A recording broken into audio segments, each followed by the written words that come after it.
नमस्कार दोस्तों, मैं हूं नवीन पाटीदार और आप देख रहे हैं वॉइस ऑफ एमपी। अफीम पॉलिसी को लेकर लगातार मैं आपको अपडेट दिखा रहा हूं। जिस तरीके से अगर बात करें तो बड़ी देर पिछले साल की तुलना में इस साल हो चुकी है और जिस तरीके से कहा जा रहा था कि अक्टूबर के पहले सप्ताह में अफीम पॉलिसी का ऐलान कर दिया जाएगा, लेकिन आज 23 तारीख हो चुकी है और अभी तक अफीम पॉलिसी का कोई अता पता नहीं है। और जिस तरीके से लगातार छन छन के खबरें निकल के सामने आ रही है कि अभी अफीम पॉलिसी पर वित्त मंत्री के हस्ताक्षर भी नहीं हुए, इस तरह की खबर निकल के सामने आ रही है। साथ ही अगर बात करें तो लगातार अफीम के मुद्दे को लेकर भी जो है मंचों के पूर्व विधायक यशपाल जी उठाते आए और किस तरीके से किसानों के फोन भी उनके पास जा रहे होंगे और जिस तरीके से अफीम पॉलिसी लेट हुई है, क्या कारण मानते हैं, उनसे बात करने की कोशिश करेंगे। यशपाल जी, क्या बड़ा कारण माना जाए जिस तरीके से अफीम पॉलिसी बड़ी लेट होती दिख रही है?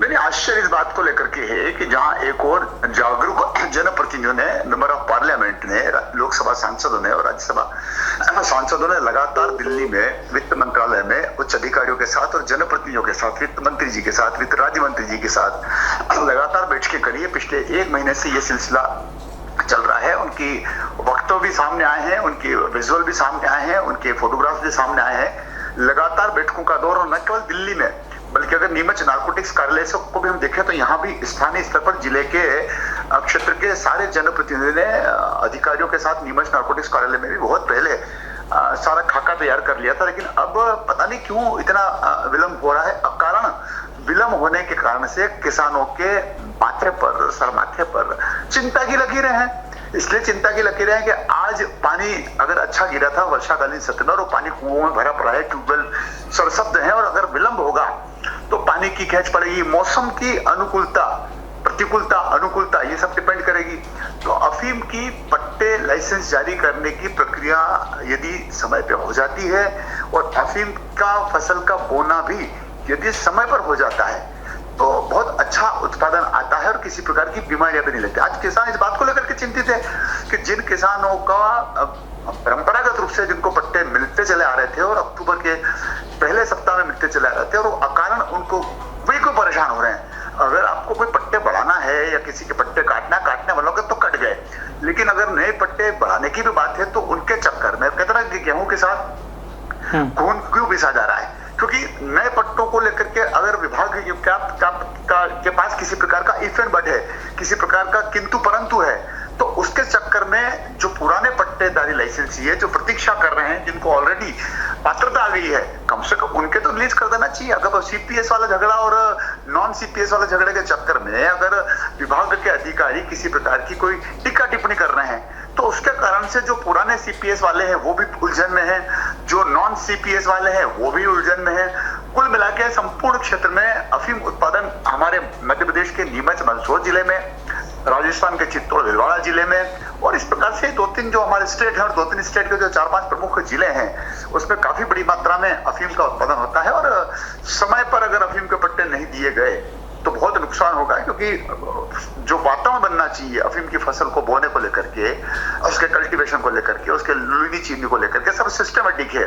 अगर आप कहें कि हम अप्रैल में पट्टे दे देंगे या मार्च में पट्टे दे देंगे तो बात नहीं बनती है। पट्टे देने का जो समय होता है वो अक्टूबर के पहले सप्ताह में ही होता है और परंपरागत रूप से अफीम के पट्टे जिस सीजन में, जिस पीरियड में दिए जाते हैं, अधिकारियों को उसी पर कॉन्सेंट्रेट करना चाहिए, उसी पर ध्यान केंद्रित करना चाहिए। आप अफीम के पट्टों को अगस्त सितंबर महीने में नहीं दे सकते हो, अक्टूबर महीने में दे सकते हो, फिर दिसंबर महीने में नहीं दे सकते हो, क्योंकि फिर लंबी खेच हो जाती है। इन सारी चीजों को उच्च अधिकारियों को संज्ञान में आना चाहिए। माननीय सांसद सुधीर गुप्ता जी ने, माननीय सीपी जोशी जी चित्तौड़ के सांसद जी ने, माननीय राज्यसभा सांसद, आज ही में उनके का एक पत्र पढ़ रहा था, बंसीलाल जी गुजर ने भी अधिकारियों को पत्र लिखा है, मांग करी है। जब सब तरफ से किसान भी चाह रहा है, जनप्रतिनिधि चाह रहा है, तो अधिकारी आखिर क्यों विलंब करो? अगर विलंब कर रहे हैं तो मेरा अनुरोध है आपके लोकप्रिय चैनल के माध्यम से कि कम से कम विलंब का कारण तो बताए, क्यों नहीं दिए जा रहे हैं। कोई डेडलाइन रहती है, अब इस डेडलाइन का आपने उल्लंघन कर दिया। अब डेडलाइन क्यों चूक गए, किन कारणों से चूक रहे हैं, क्या ये स्पष्ट है?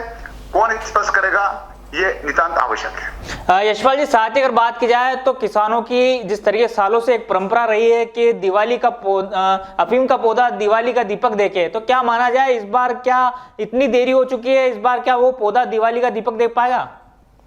नहीं, विलंब करने के कारण से अफीम के उत्पादन पर असर पड़ेगा और किसान को जिस समय में अफीम बोलने की एक प्राकृतिक अनुकूलता है उसको अगर अधिकारी कारण विलंबित करेंगे तो फिर कल से उनकी दिवाली भी फीकी पड़ेगी और उनका सारे वर्ष के त्योहार फीके पड़ेंगे, क्योंकि रबी की फसल में सबसे आर्थिक फसल अगर कोई मानी जाती है तो वो अफीम की मानी जाती है, और इसी में विलंब किया जा रहा है। और इस बात तो वर्षाकालीन सत्र भी बहुत अच्छा हुआ, पानी अच्छा गिरा हुआ है, इसलिए फिलहाल तो कुएं में पानी ठीक ठाक है।